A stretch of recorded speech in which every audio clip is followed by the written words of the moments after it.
Всем доброго времени суток.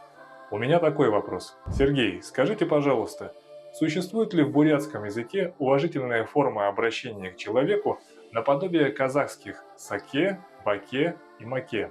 Как я понимаю, это уважительная форма обращения к человеку старше по возрасту, либо по занимаемой должностной лестнице. Спасибо.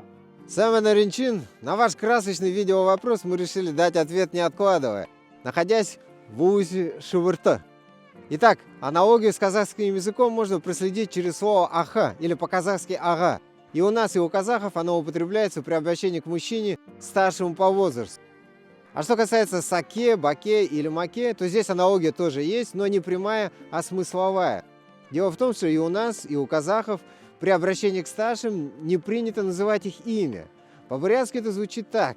Ахазахазани хундужу, нерер нерлынгуи, затагуи урибы нерлет, трине ахе авге, трине ижи бавыгакты. Уважайте старших, при обращении к ним не называйте их имен, а говорите «старшая сестра», «старший брат кого-то», «чей-то папа» или «мама». Кстати, дети чувствуют это на интуитивном уровне. Подружки моей дочери называют меня не дядя Сережа, а Катин папа. Сакум город выхода на моей Катин бавек же народок балха.